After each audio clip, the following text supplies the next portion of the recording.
క్రైస్తవుని యొక్క ప్రాముఖ్యమైనటువంటి ప్రథమమైనటువంటి పిలుపు శిష్యులుగా అవటం. క్రైస్తవునికి ఉన్నటువంటి మొట్టమొదటి పిలుపు ఆయన శిష్యులుగా అవటం. ఆయన శిష్యులు మాత్రమే సత్యములో ఉంటారు. ఆయన శిష్యులు మాత్రమే ఎవరైతే సత్యములో ఉంటారో వారు మాత్రమే స్వతంత్రులు అవుతారు. శిష్యత్వం చెయ్యని వాడు స్వతంత్రుడు కాడు. శిష్యత్వం చేయని వాడు స్వతంత్రిగా లేకపోతే ఎవరిపైనా ఆధారపడిన వాడుగా ఉండడు. వాడు ఇంకా పాపదాస్యంలోనే ఉన్నాడు. వాడు ఇంకా చీకటిలోనే ఉన్నాడు. నేను రక్షింపబడ్డాను చెయ్యెత్తి అని అనుకుంటున్నాడు. ఆ భ్రమలో ఉన్నాడు. మరి కూర్చున్న వాళ్ళు ఎంతమంది ఉన్నారో నాకు తెలియదు. అలాంటి భ్రమలో మనం జాగ్రత్తగా ఒకసారి ఆలోచించాలి. ప్రభు హృదయాంతరంగములను ఎరిగినవాడు. ప్రభు హృదయంలో ఉన్నటువంటి మన ఆలోచనలను ఎరిగినవాడు. ప్రభు మన హృదయంలో మనం చేస్తున్నటువంటి ఆలోచనలను చూస్తాడు, వింటాడు. మన హృదయంలో ఒక ఆలోచన పుట్టడానికి ముందే ఆయన ప్రభువు తెలుసు, ఈ బతుకు ఇది, వీడిలా ఆలోచిస్తాడు అని. మనము భూమి ఆకాశములు సృజించక మునుపే యేసు మనల్ని ఆయన చూశాడు కాబట్టి మనల్ని ఆయన ఎన్నుకున్నాడు. మనం ఏమనుకుంటాము అంటే, మనం విశ్వాసం అయ్యాము అంటే నేను ఎర్రగా ఉన్నా కాబట్టి నన్ను ప్రభు ఎన్నుకున్నాడు అనుకుంటారు కొంతమంది. నన్ను ఎన్నుకోక తప్పదు. నేను రక్షింపడకపోతే ఇంకా ప్రపంచంలో ఎవడు రక్షింపబడ్డు? ఎందుకంటే నేను అంత గొప్ప మంచోడిని కదా. ఏం తప్పు చేసినా అన్నా నేను అని అడుగుతారు. ఏం తప్పు చేసినా? ఎవరికి ఏమీ లోటు చేయలేదే, అంత మంచిగానే ఉంటేనే. నువ్వు ఏం చేశావు అన్నదానిపైన నీ రక్షణ లేదమ్మా. నువ్వు ఏం చెయ్యలేదు అన్నదానిపైన కూడా నీ రక్షణ లేదు. ఉదయం మనం విన్నట్లుగా ఉచితంగా దేవుడు మనకు రక్షణ అనే భాగ్యాన్ని ఇచ్చాడు. ఆయన నీ కోసం, నా కోసం, నీ పాపాల కోసం, నా పాపాల కోసం సిలువ పైన చనిపోయిన కారణంగా మనకు రక్షణ వచ్చింది. ఉచితం, ఫ్రీ. అయితే అక్కడితోనే ఆగిపోలేదు కథ, ఇంకా ఉంది కథ. కథ ఏంటి అంటే, ఉచితంగా వచ్చినటువంటి ఈ రక్షణకు అనుగుణంగా మనం నడుచుకోవాలి. ఉచితంగా ఇచ్చినటువంటి ఈ రక్షణకు అనుగుణంగా మనం నడుచుకోవాలి. ఆయన మనల్ని ఎలా పిలిచాడు ఇప్పుడు చదవండి. మొదటి పేతురుకు రాసిన పత్రిక గట్టిగా చదవాలి ఎవరైనా సరే. పేతురు రాసినటువంటి మొదటి పత్రిక 2వ అధ్యాయము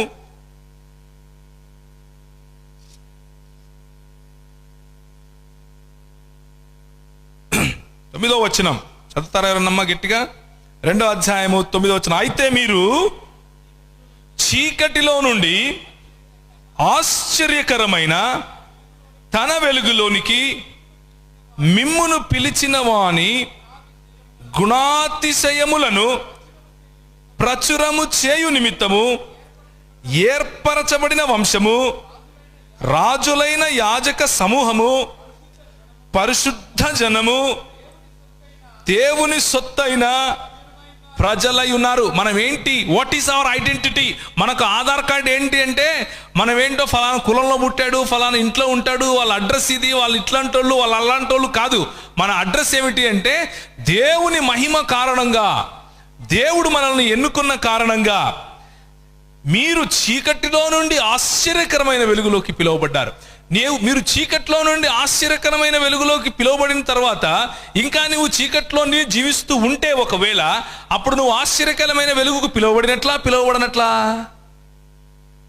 హలో, చీకటి నుండి ఆశ్చర్యకరమైన వెలుగులోకి ప్రభువు నిన్ను పిలిచినప్పుడు ఒకవేళ నువ్వు ఇంకా ఆ వెలుగులోకి రాకుండా చీకట్లోనే జీవిస్తున్నావు అనుకో, అప్పుడు నువ్వు వెలుగులో ఉన్నట్లా లేనట్లా?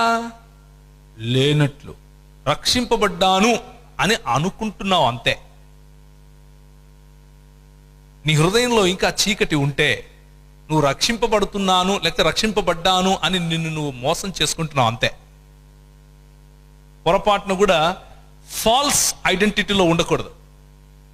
ఒక ఆయన ఏం చేశాడంటే, వాళ్ళ నాయన, ఒరే నువ్వు 10th క్లాస్ పాస్ అయినావు కదా అని చెప్పేసి మంచిది ఒకటి మోటార్ సైకిల్ కొనిచ్చినాడు. ఈ మధ్య 250 cc 300 cc మోటార్ సైకిల్ వస్తున్నాయి కదా, KTM అని, అదే ఇది బజాజ్ పల్సర్, ఇంకా ఏమేమో వస్తాయి. మంచి జీన్స్ వేసుకుని అద్దాలు పెట్టుకుని ఇట్లనే మీ ఊరికాడనే అనుకోండి, ఆడవాళ్ళ ఎవరో ఒక పాప కాలేజీకి పోతుంది, ఆ పాపకు చూపించాలి. ఇప్పుడు బండి వేసుకొని వస్తున్నాడు, సౌండ్ వస్తుంది. కానీ ఒక సమస్య ఉంది అక్కడ. ఏంటంటే ఆ పాప ఇంటికాడ ఒక స్పీడ్ బ్రేకర్ ఉంది. ఇంతెత్తుంటుంది అది. ఆడికి రాను బ్రేక్ కొట్టాల్సి వస్తుంది. ఎందుకు? స్పీడ్ బ్రేకర్ ఉంది. స్పీడ్ బ్రేకర్ ఉంటే బ్రేక్ కొట్టక తప్పదు కదా. బ్రేక్ కొడుతున్నాడు, ఆ పాప చూసేళ్ళకు మళ్ళీ మామూలు స్కూటర్ పోయినట్టే పోతుంది, టొక్ టొక్ టొక్ టొక్. మళ్ళీ స్పీడ్గా వస్తాడు, ఆడికి వచ్చి బ్రేక్ కొట్టి మళ్ళీ స్కూటర్ మాదిరి పోతున్నాడు మెల్లిగా. ఈ పిల్లోడు అనుకున్నాడు, అబ్బా ఏదో ఒకటి చేసి 90లో పోవాలనుకున్నాడు. 90కి తగ్గేదే లేదు ఈరోజు అనుకుని ఆడదానికి వచ్చి కళ్ళు పూసుకున్నాడు. ఈడ స్పీడ్ బ్రేకర్ లేదు అనుకున్నాడు మనసులో. ఏమనుకున్నాడు? స్పీడ్ బ్రేకర్ లేదు అనుకున్నాడు. స్పీడ్ బ్రేకర్ ఏమి యవనస్తులు ఉన్నారో లేరా ఇక్కడ? నాకేం వినపడడం లేదే, అంతా మనం చేసేదే, కొత్తదేం చెప్పట్లేదు నేను. ఈడ స్పీడ్ బ్రేకర్ లేదు అని మనసులో 10 సార్లు అనుకున్నాడు. లేదు లేదు లేదు అని 90 మీద వచ్చి ఫడాక్క నిలబడు. ఎక్కడుంటాడు ఆ తర్వాత? ఏం చెప్పినావమ్మా? ఆసుపత్రిలో ఉంటాడంట. ఆసుపత్రిలో ఉంటాడంట. చీకటి నుంచి వెలుగులోకి నన్ను పిలిచాడు పిలిచాడు పిలిచాడు అని మనసులో అనుకుంటే సరిపోదు. ఆసుపత్రిలో ఉంటాం. నిజంగా వెలుగులోకి రావాలి. నిజంగా వెలుగులోకి రాకుండా నన్ను పిలిచేశాడు అని చీకట్లోనే ఉంటే మన బతికేమవుతుంది? అదే అవుతుంది. కళ్ళు మూసుకొని స్పీడ్ బ్రేకర్ మీద 90 మీద తోలితే ఏమవుతుంది? అదే అవుతుంది. కాబట్టి ఇచ్చకపు మాటలు చెప్పే వాళ్ళ మాటలు వినాల్సిన అవసరం లేదు. మీరు సంఘముగా ఏ పునాది మీద అయితే కట్టబడారో అది నిజమైన పునాది. మీ పితరులు ఏ పునాది మీద అయితే కట్టబడ్డారో అది నిజమైన పునాది. మీ పితరులు ఏ ప్రభువునైతే నమ్మారో నిజమైన ప్రభువు. కొత్తగా ఒకరు వచ్చి నువ్వు ఏం పాపం చేసినా పర్లేదు, పరలోకం టక్కన పోతావు అని అంటే దొంగ నోటు. ఏం నోటు చెప్పండి? దొంగ నోటు. ఆ దొంగ నోట్లు తీసేయడానికి మోదీ ప్రభుత్వం ఏం చేసింది? నోట్బందీ పెట్టింది. ఈ నోటుబందీ యేసు ప్రభు ఎప్పుడు పెట్టాడు? ఏంటంటే అది వాక్యం. వాక్యం పెడితే చాలు, ఏది దొంగ నోటు ఏది కరెక్ట్ నోటు బయటకు వచ్చేస్తుంది. ఇట్లా మనకి ఏ ఏటీఎంలు అవసరం లేదు, ఏ మెషిన్లు అవసరం లేదు. అయితే వాక్యం తెలిసిండాలమ్మా. వాక్యం తెలిసిండకపోతే దొంగ నోట్లు చాలా వస్తాయి. జాగ్రత్తగా మనం తెలుసుకోవాలి. మనం ఎక్కడి నుంచి పిలువబడ్డాం? చీకటి నుండి పిలువబడ్డాం. ఎక్కడికి పిలువబడ్డాం? ఆశ్చర్యకరమైనటువంటి వెలుగు. మనం ఇక్కడికి వస్తే అంత ఆశ్చర్యమే. అబ్బా ఇంత వెలుగైన జీవితమా, నేను ఎందుకు ఇది పోగొట్టుకున్నాను? ఇంత వెలుగుకరమైనటువంటి జీవితాన్ని పోగొట్టుకునే విధంగా నేను ఎందుకు పాపంలో ఉన్నాను, ఎంత పాపంలో బతికాను అని అనిపిస్తుంది. అలాంటి జీవితం ప్రతిరోజు జీవిస్తాం. అలాంటి ప్రతి క్షణము కృతజ్ఞతతో ప్రభువును మనం వెంబడిస్తాం, విధేయతతో ప్రభువును వెంబడిస్తాం. ఎప్పుడు? మన ఆధార్ కార్డు తెలిస్తే, మన నెత్తి మీద ఏం రాస్తుందో తెలిస్తే, మన ఇంటి పేరు ఏంటో తెలిస్తే, మన అసలు పేరేంటో తెలిస్తే తెలుస్తుంది. లేకపోతే ఆ గవర్నమెంట్ ఆసుపత్రిలో పిల్లలకు నంబర్లు వేస్తారే, బెడ్ నెంబర్లు వేస్తారు, ఫలానాడు పిల్లోడు. ఎందుకంటే పేరు పెట్టింటారు కదా, అప్పుడు నంబర్లు మార్చేస్తే పిల్లలు మారిపోతారు. అట్లయితుంది మన బతుకు. ముందు మనం ఏం తెలుసుకోవాలి అంటే, మనము ఎవరము, ఎక్కడి నుండి పిలువబడ్డాం, ఎక్కడికి పిలువబడ్డాం. మనము చీకటి నుండి ఆశ్చర్యకరమైన తన వెలుగులోనికి మనం పిలువబడ్డాం. ఆయన గుణాతిశయములను ప్రచురము చేయటానికి పిలువబడ్డాం. నేను ఇంతకుముందు చెప్పినట్లుగా మీరు మీ వేల్పుల, లేకపోతే వారు వారి వేల్పుల వంటి వారైరి. మన వేల్పు, మన రాజు, మన దేవుడు, మన దేవుని యొక్క గుణం ఏంటమ్మా చెప్తారా ఎవరైనా? 1-2 చెప్పండి. ఏమై ఉన్నాడు ఆయన? సార్వభౌముడు. మనం సార్వభౌములం అవ్వగలుగుతామా? కాలేం. మరెట్లా? కొన్ని గుణలక్షణాలు ఆయన మనకు ఇవ్వగలుగుతాడు, కొన్ని గుణలక్షణాలు ఇవ్వడు. ఉదాహరణకు, మనం సార్వభౌములం కాలేం, మనం అన్ని తెలుసుకునే వాళ్ళం కాలేం, మనం అన్ని చేయగలిగిన వాళ్ళం కాలేం, మనం అన్నిట్లోనూ మనం ఏది చెప్తే అదే జరిగేది కాదు. అది దేవుడు మాత్రమే. కానీ కొన్ని ఇస్తాడు. ఎలాంటివి? ఆయన ప్రేమామయుడు. మనం కూడా ప్రేమించగలమా లేదా? ప్రేమించగలమా లేదా? రక్షించేవాడు ఏం చేయాలి? రక్షణ పొందినవాడు, ఎవడిలో అయినా ప్రేమ లేదు కానీ నేను రక్షింపడ్డాను సంకలు గుద్దుకుంటాను అనుకో, ఏం చెప్పాలి? ఒరే నాయనా, దేవుని గుణాతిశయములను ప్రచురం చేయటానికి మనం పిలువబడ్డాంరా. దేవుని గుణాతిశయం ఏంటిది? ప్రేమించే గుణం. దేవునికి క్షమించే గుణం ఉంది. ఇక్కడ మనం మనసులో ఏం పెట్టుకున్నాం? కోపం పెట్టుకున్నాం. మనసులో కక్ష పెట్టుకున్నాం. మనసులో హేట్రెడ్ అంటే అసహ్యం, అవతలి వాడిని అసహ్యించుకునే గుణం పెట్టుకున్నాం. రక్షింపబడిన వాళ్ళ జాబితాలోకి వస్తామా? ఏమ్మా వస్తామా రామా? ఏమయ్యా చెప్పట్లేదు, ఇంకా నువ్వు ఇట్టని చెప్తే ఏం చెప్తాం సార్, ఇంటికి పోతామంటారా? వాక్యం అయితే ఇదే చెప్తా సార్. నువ్వు రక్షింపబడినావులే అని అనుకుని మనసులో ఇంకా అదే కుళ్ళు, అదే చీకటి, అదే కంపు పెట్టుకుని ఉంటే ప్రభు అంటాడు నువ్వు అసలు ఎవడో నాకు తెలియదు అంటాడు. ప్రభువా నీ నామం పేరిట మేము చర్చి కట్టిలే ఆడ 3 రాష్ట్రాలకు దగ్గర, అసలు నువ్వు ఎవడో నాకు తెలియదు. ప్రభువా పైన సిలువ పెట్టినాం, స్టార్ కూడా పెట్టినాం, నువ్వు ఎవడో నాకు తెలియదు.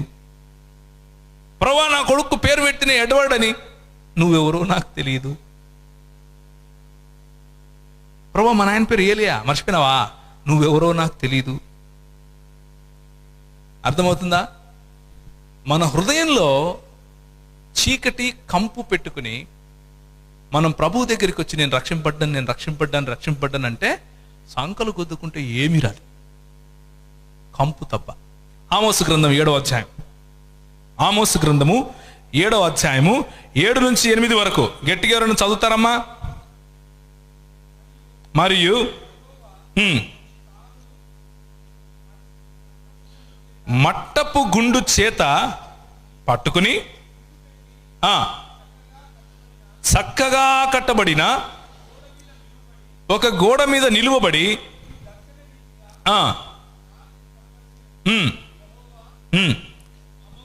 ఆమోసు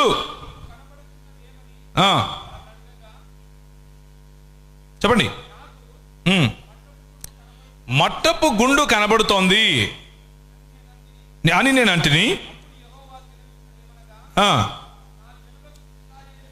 నా జనులకు ఇశ్రాయేలీయుల మధ్యను మట్టపు గుండు వేయబోచున్నాను, నేను ఇకను వారిని దాటిపోను. చాలండి. ఇప్పుడు మట్టపు గుండు అంటే ఏంటంటే, మనము బేల్దారి పనులకు పోతారనుకోండి, ఎవరన్నా వాళ్ళకి బాగా తెలిసి ఉంటుంది. గుండుదారం తెలుసా తెలీదా? ఎంతమందికి తెలీదు? అందరికి తెలుసు. గుండుదారం అంటే గోడ కట్టిన తర్వాత చక్కగా ఉందా లేదా చూడాలంటే ఏం చేస్తారు? గుండుదారం పెడతారు. గుండుదారం పెడితే చక్కగా ఉందా లేదా అది తెలిసిపోతుంది. కానీ మనము కట్టుకునే గోడలు మన హృదయంలో ఎలా ఉంటాయి అంటే చక్కగా మనకు కనిపిస్తాయి. కానీ ప్రభు వచ్చి ఏం చేస్తాడు? గుండుదారం పెడతాడు. గుండుదారం పెడితే తెలుస్తుంది ఎంత చక్కగా ఉంది, ఇది ఎంత చక్కనోని బయడు, అంత వంకర టింకర గోడ కట్టుకున్నాడే అని బయటపడుతుంది. మనము ఎలాంటి వంకర టింకర గోడలు కట్టుకుంటాము అంటే, 2 రకాలైనటువంటి ప్రజలు ఉంటారు, 2 రకాలైనటువంటి గోడలు కట్టుకుంటారు. చిన్నప్పటి నుంచి ఆ గోడలు కట్టుకోవటానికి ఏమేమి వాడతాం చెప్పండి? ఇటుకలు వాడతాం, ఇంకా ఏం వాడతాం గోడ కట్టడానికి? సిమెంటు, ఇంకా కట్టేవాడు ఒకడు ఉంటాడు. అవునా? కట్టేవాడు ఒకడు ఉంటాడు, కట్టే సామాగ్రి ఉంటుంది. అయితే మన జీవితాల్లో కట్టే అబద్ధ ప్రవక్తలు కొంతమంది ఉంటారు. అబద్ధ ప్రవక్తలు అంటే, నీకు ఇక్కడ చలి పెడుతుంది, ఆకలి అవుతుంది, కానీ వస్తారు, ఓ ఇశ్రాయేలు తినుము త్రాగుము సుఖించుము అంతా హ్యాపీగా ఉంది, ఇంటికి పోయి పండుకొని ఆయన అంటాడు. ఆడేవాడు అబద్ధ ప్రవక్త. చిన్నప్పుడు లెక్కలు రావట్లేదు నీకు, 2 ఎక్కం 2, 2 2 4, 2 6 12, 2 8 24 పటాని కొట్టాడు, ఒరే దరిద్రుడా అన్నాడు. నీ మైండ్లో ఏం పడింది? దరిద్రుడా అంటే నేను దరిద్రుడిని అని డిసైడ్ అయిపోయావు. అదేంటి? అబద్ధ ప్రవక్త. నువ్వు నడుచుకుంటూ పోతా ఉంటే, ఏంది నీ ముక్కు కట్టుందే అంటే, నేను నా ముక్కు బాగలేదు అని డిసైడ్ అయిపోతాను. ఫస్ట్ ఏం డిసైడ్ అవుతాను? నా ముక్కు బాగలేదు అని డిసైడ్ అవుతాను. జీవితాంతము అదే ఉంటుంది నా మనసులో, నా ముక్కు బాగలేదు, నా ముక్కు బాగలేదు, నా ముక్కు బాగలేదు. ఎవడో అంటాడు, రే కరుడా ఇట్రా, వాడు 20,000 పెట్టైనా సరే తెల్లగా కావడానికి మందులు కొంటా ఉంటాడు, జీవితాంతం ఉంటాడు. ఎందుకు? ఎవరో అన్నారు కరోనా అనే. ఇవన్నీ ఏంటి అంటే అబద్ధ ప్రవక్తలు పలికే మాటలు. యవనస్తులు జాగ్రత్తగా వినాలి. ఇవన్నీ అబద్ధ ప్రవక్తలు పలికే మాటలు. నీ కులం మంచిది కాదు, నీ పుట్టుక మంచిది కాదు, మీ ఇంట్లో వాళ్ళు మంచోళ్ళు కాదు, నువ్వు మంచోనివి కాదు, నీ గుణం మంచిది కాదు, నువ్వు అందంగా ఉండవు, నీ పేరేంద్ర అట్టింది, ఏం పేర్రా నీ పేరు, సిగ్గు లేదు. ఇవన్నీ అబద్ధ ప్రవక్తలు పేర్చే సిమెంట్.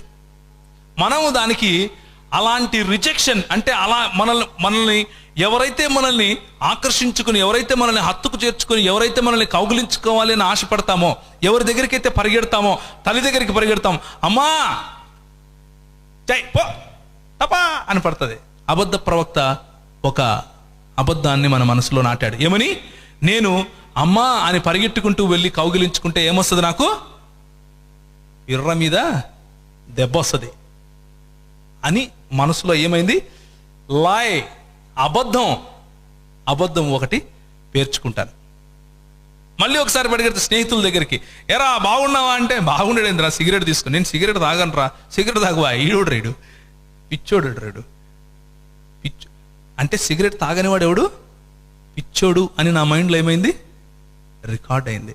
అబద్ధ ప్రవక్తలు వాళ్ళు నీ ఫ్రెండ్స్ కావచ్చు, మీ తల్లిదండ్రులు కావచ్చు, మీ ఊరి పెద్దలు కావచ్చు, మీ సంఘ పెద్దలు కావచ్చు. ఇంకా సంఘ పెద్దల గురించి చెప్తే చాలా ఉందిలే, మళ్ళా రానిరు నన్నిడికి. నాకు అదే పరిస్థితి. నేను రక్షణ పొంది ఒకరోజు జీన్స్ ప్యాంట్ వేసుకుని బాగా పైకి దూకొని అద్దాలు పెట్టుకుని పోయినా. చర్చికి పోతే పిలిచినాడు, ఇక్కడ రా అన్నాడు. ఏం సారా, ఏమి ఇటు వచ్చినవే అన్నా. అంటే వాక్యం విందామని వచ్చినావా, ఆడపిల్లలు చూడడానికి వచ్చినావా అన్నాడు. ఆడపిల్లలు చూడడం ఏంటి సార్? వాక్యం చూడడానికి వచ్చినా, వాక్యం వినడానికి వచ్చినా. మొన్న రక్షణ పొందినాడు జీన్స్ ప్యాంట్ వేసుకుంటాడు పో అన్నాడు. అబద్ధ ప్రవక్త ఏమని చెప్పాడు? రక్షింపబడిన వాడు స్టైల్గా ఉండకూడదు, రక్షింపబడిన వాడు చక్కగా జీవించకూడదు, రక్షింపబడిన వాడు సంపాదించకూడదు, రక్షింపబడిన వాడు అందంగా ఉండకూడదు. ఎలా ఉండాలి? పొడుగ్గా ముఖం పెట్టుకొని గాడిదల మాదిరి నడుచుకుంటూ పోవాలి. మనం ఇచ్చే నిర్వచనాలు మారిపోయాయి. రక్షింపబడిన వాళ్లకు నిర్వచనం మారిపోయింది, ప్రేమకు నిర్వచనం మారిపోయింది, స్వీకృతికి నిర్వచనం మారిపోయింది. ప్రతిదానికి ఏం మారిపోయింది? నిర్వచనం అంటే డెఫినిషన్ మారిపోయింది. ఈ అబద్ధ ప్రవక్తలతో మనం జాగ్రత్తగా ఉండాలి. వారి ఫలములను బట్టి మీరు వారు తెలుసుకుందరు అని ప్రభు మనకేం చెప్పాడు? మాట చెప్పాడు మత్తయి సువార్తలో. మీరు వారు ఫలములను బట్టి వారిని తెలుసుకుంటారు. మన ప్రభు ఫలములు ఏంటివి? ప్రేమ. మన ప్రభు ఫలం ఏంటి? క్షమాపణ. మన ప్రభు దయాళుత్వము. మన ప్రభు ఫలం ఏంటి? దీర్ఘశాంతము, ప్రేమ, దయాళుత్వము లేకుండా మన పైన నువ్వు అట్లాంటోడివి, నువ్వు ఇట్లాంటోడివి, నువ్వు ఇట్లాంటోడివి, నువ్వు అట్లాంటోడివి అని ఒకటి తర్వాత ఒకటి ఇటుక పెట్టి మనం ఏం చేస్తున్నారు? గోడలు కడుతున్నారు. ప్రభు వచ్చి మట్టపు గుండు పెడితే ఆ గోడ చక్కగా లేదు అని మనకు తెలిసిపోతా ఉంది. మనకు ఆ గుండు దారం ఏమిటి అంటే దేవుని వాక్యం. దేవుని వాక్యం ఏం చెప్తా ఉందంటే, నువ్వు కర్రోని కాదు, జీవపు వెలుగులోకి పిలువబడిన వాడు. నువ్వు ముక్కు వాగలేదు అంటున్నాడా? నిన్ను దేవుడు తన స్వరూపంలో చేశాడమ్మా. నీకు అర్థమవుతుందో లేదా? అందుకనే యోహాను సువార్త 8లో మనం చదివాం, మీరు నా యందు నిలిచి ఉండుడి, సత్యము మిమ్మల్ని ఏం చేస్తుంది? స్వతంత్రులుగా చేస్తుంది. ఏంటి సత్యం? ఇప్పుడు చెప్పండి. మీరు ఎవరి స్వరూపంలో పుట్టారు? దేవుని స్వరూపంలో పుట్టారు. మీరు చీకటి నుండి ఆశ్చర్యకరమైనటువంటి వెలుగులకి పిలువబడిన వారు. రక్షణ అంటే ఇదే.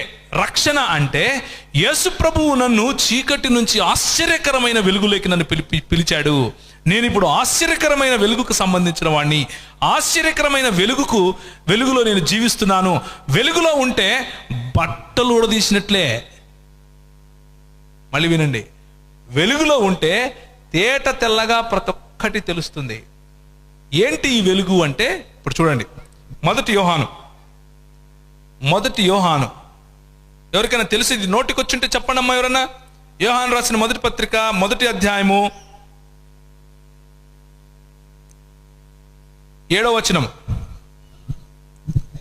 అయితే ఆయన వెలుగులో ఉన్న ప్రకారము మనమును వెలుగులో నడిచిన ఎడల మనము అన్యోన్య సహవాసము గలవారమై ఉందుము.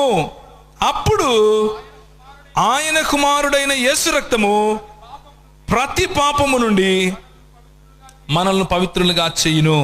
ఎప్పుడు అమ్మా ప్రతి పాపము నుండి మనల్ని పవిత్రులుగా చేసేది? ఆయన రక్తము సహవాసములో ఉన్నప్పుడు.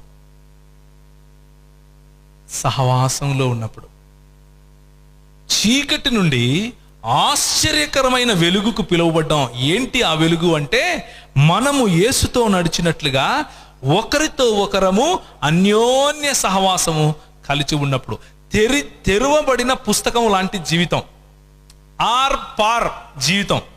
నువ్వు 10 మంది ముందున్నా ఒకటే జీవితం, ఒంటరిగా ఉన్నా ఒకే జీవితం. నీ సెల్ ఫోన్ అందరి ముందు తెరిచినా అదే ఉంటుంది, నీ ఒక్కని ఉన్నప్పుడు తెరిచినా అదే ఉంటుంది. నీవు మాటలు 10 మంది ముందు ఎలా మాట్లాడతావో ఒంటరిగాను అలా మాట్లాడతావు. నీ ఆలోచన 10 మంది ఎలా ఉంటుందో ఒంటరిలోనూ అదే అలాగే ఉంటుంది. ఇప్పుడు చెప్పండి, రక్షింపబడిన వారా మీరు కాదా? మీ సహవాస జీవితం ఎలా ఉంది? సహవాసంలో అన్యోన్య సహవాసం లేదు, కానీ నేను రక్షింపబడిపోయాను అని సంకలు గుద్దుకుంటున్నారా? అబద్ధ ప్రవక్త మీకు ఎలాంటి గోడలు కట్టాడు మీ హృదయంలో? దేవుని మట్టపు గుండు వాక్యము పెట్టి చూపిస్తే అంత వంకర టింకరగా కనిపిస్తా ఉందా మీకు? దేవుడు అన్నాడు, మన ప్రభు అన్నాడు, ఇసుక మీద కట్టబడిన ఇల్లు ఏమైపోతుందంట? ఏమవుతుంది? కూలిపోతుంది.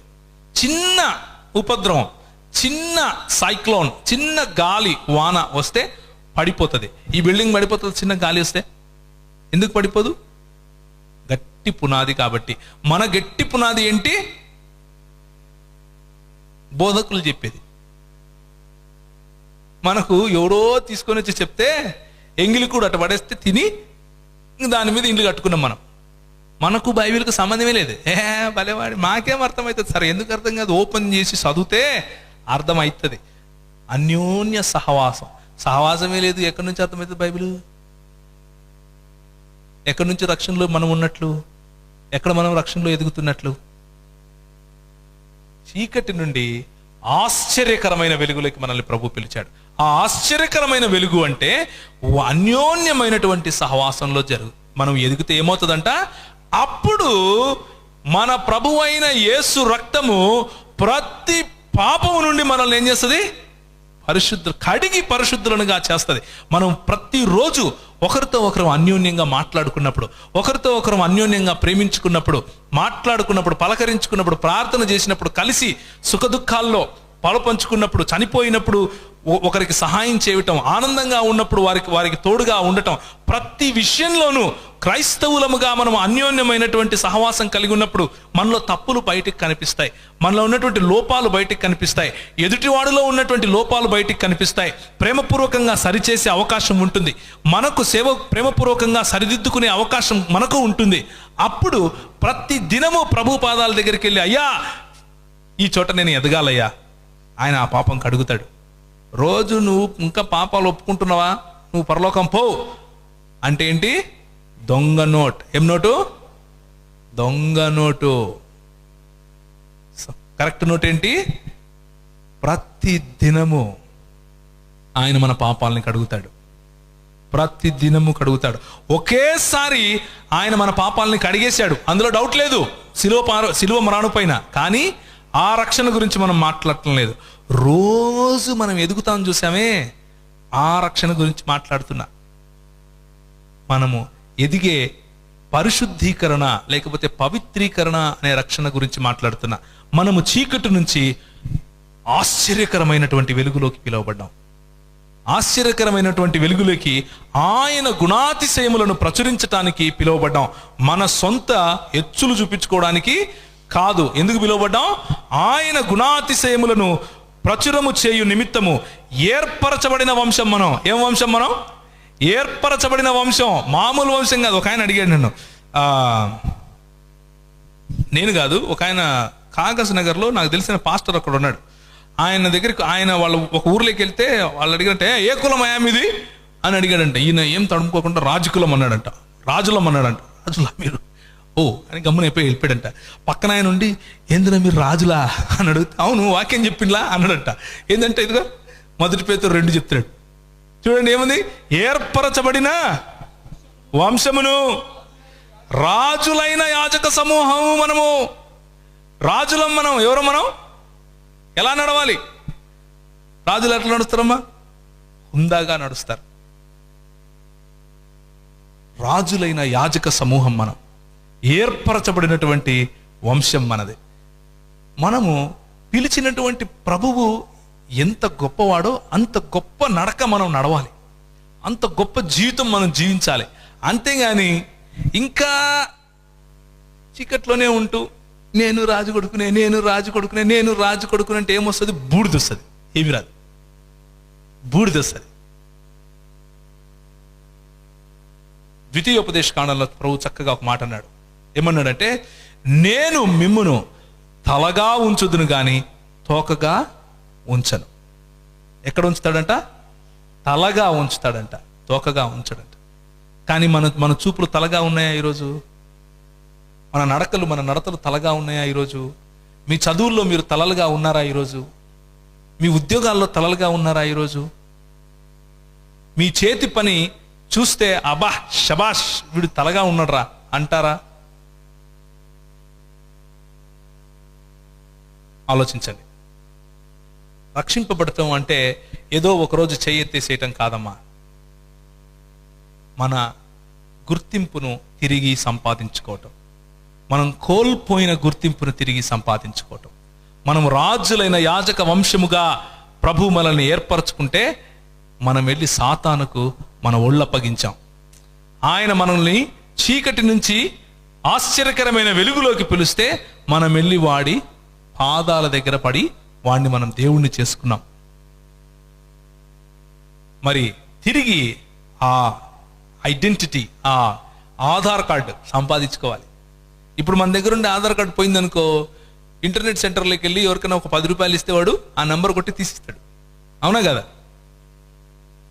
అది కూడా చేయాల్సిన అవసరం లేదు, 10 రూపాయలు కూడా ఇవ్వాల్సిన అవసరం లేదు. యేసు ప్రభు దగ్గరికి వెళ్ళి, అయ్యా నువ్వు నన్ను నీ స్వరూపంలో చేసావంట కదా, మరి నేనేంది అలా లేనే, నేను అలా లేనే. ఒక్క విషయం జాగ్రత్తగా గుర్తుంచుకోండి. ఎప్పుడైతే మీకు యేసు ప్రభువు లాంటి జీవితం జీవించాలి అనే ఆశ కలుగుతుందో అదే రక్షణకు మొదలు. ఎప్పుడైతే మీరు యేసు ప్రభువును, దేవుణ్ణి సంతోషపరిచే జీవితం జీవించాలి అన్న ఆశ కలుగుతుందో అదే రక్షణకు మొదలు. మీరు రక్షింపబడిన వారు కాకపోతే ఆ ఆలోచన రాదు మీకు. మీరు రక్షింపబడిన వారు కాకపోతే చీకటి నుండి ఆశ్చర్యకరమైన వెలుగులోకి నన్ను పిలిచాడు దేవుడు అన్న సత్యాన్ని మీరు నమ్మరు. మీరు రక్షింపబడిన వారు కాకపోతే రాజులైన యాజక సమూహం నేను అని మీరు నమ్మరు. ఏర్పరచబడిన వంశము నేను అని మీరు నమ్మరు. సో ఈరోజు రాత్రి మీరు గుర్తుంచుకోవాల్సిన విషయం ఒకటి ఏంటంటే, మీ హృదయంలో ఏ అబద్ధ ప్రవక్త ఎలాంటి గోడ కట్టాడు? నీకేమో గడ్డం పెంచుకోవడం ఇష్టం, ఫ్యాషన్గా ఉండడం ఇష్టం. కానీ ఎవరో చెప్పినాడు, రే ప్రభుని నమ్ముకున్నాడు గడ్డం పెంచుకుంటాడరా, ఆ గడ్డం కోసం నువ్వు ప్రభు దగ్గర రావట్లేదు.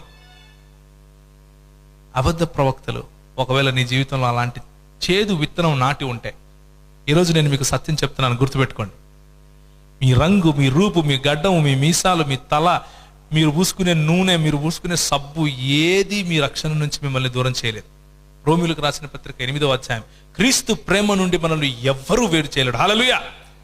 క్రీస్తు ప్రేమ నుండి మనల్ని ఎవరు వేరు చేయలేరు. హల్లెలూయా. ఎవ్వరూ వేరు చేయలేరు, ఏది వేరు చేయలేదు. నీవు నీ తండ్రి, నువ్వు నీ క్రీస్తు.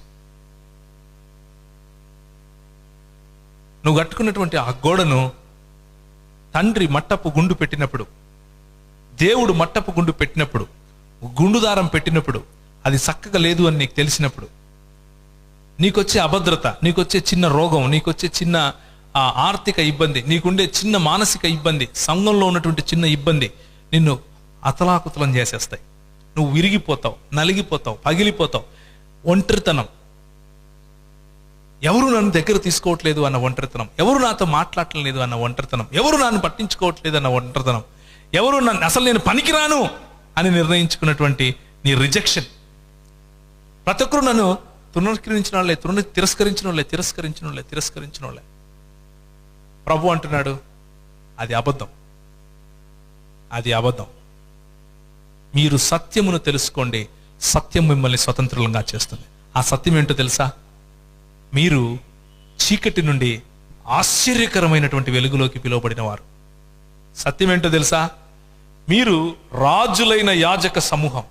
సత్యం ఏంటో తెలుసా? మీరు ఏర్పరచబడినటువంటి వంశం. హుందాగా రాజుల్లాగా బతకాలి, అది మన పిలుపు. తలలుగా బతకాలి, అది మన పిలుపు. మన పిలుపుకు తగినట్లుగా మనం బతకాలి. 1 కొరింథీయులకు రాసిన పత్రిక, 1 కొరింథీయులకు రాసిన పత్రిక 1వ అధ్యాయము 9వ వచనం. రెండు గట్టిగా చదువుతారా? మన ప్రభు అయిన యేసుక్రీస్తు అను తన కుమారుని సహవాసమునకు మిమ్మును పిలిచిన దేవుడు నమ్మదగినవాడు. సహోదరులారా, మీరందరూ ఏకభావముతో కక్షలు లేక ఏక మనస్సుతోనూ ఏక తాత్పర్యముతోనూ మీరు సన్నద్ధులై ఉండవలెననియు మన ప్రభువైన యేసుక్రీస్తు పేరట మిమ్మల్ని వేడుకొనుచున్నాను. మన ప్రభువైన యేసుక్రీస్తు అన్న తన కుమారుని సహవాసమునకు మనల్ని పిలిచినటువంటి దేవుడు నమ్మదగినవాడు. మన రక్షణ కొనసాగింపు కూడా ఆయన చేయడానికి నమ్మదగినవాడు. ఆయన పైన ఆనుకుంటే చాలు. క్రైస్తవ జీవితం అంటే చాలా సింపుల్ అమ్మా, చాలా సింపుల్. ఏంటంటే నమ్మదగిన దేవుణ్ణి ఆనుకొని ఉండటం, అంతే. ఫుల్ స్టాప్, ఇంకేమీ లేదు. నువ్వు నమ్మిన దేవుణ్ణి ఆనుకొని ఉంటే చాలు, మిగిలిందంతా ఆయన చూస్తాడు. ఆయన చెప్పింది చేసుకుంటూ వెళ్ళిపో. మొదట ఆయన రాజ్యమును ఆయన నీతిని వెతుకుము, ఇవన్నీ ఏం చేస్తాయి? ఆటోమేటిక్గా వస్తాయి నీ వెనక. వాక్యము అనే మట్టపు గుండు నీ హృదయంలో ఈరోజు పెడుతుంటే నీకు ఎలా అనిపిస్తూ ఉంది? నీ గోడ చక్కగా తిన్నగా ఉందా, లేక వంకర టింకర్గా ఉందా?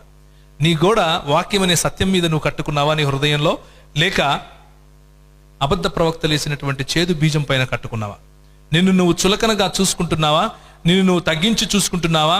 నిన్ను నువ్వు నేనెందుకు పనికిరాను అని అనుకుంటున్నావా? నిన్ను నాలో ఇంకా మంచితనం లేదు లేదు లేదు లేదు అని అనుకుంటున్నావా? ప్రభు అంటున్నాడు, నీవు చీకటి నుంచి ఆశ్చర్యకరమైన వెలుగులోకి పిలువబడిన వాడు. నీవు ఏర్పరచుకొనబడినటువంటి వంశము, మీరు రాజుల సమూహం, రాజులైనటువంటి యాజక సమూహం. తలలు వంచుకుంటే ప్రార్థన చేసుకుందాం.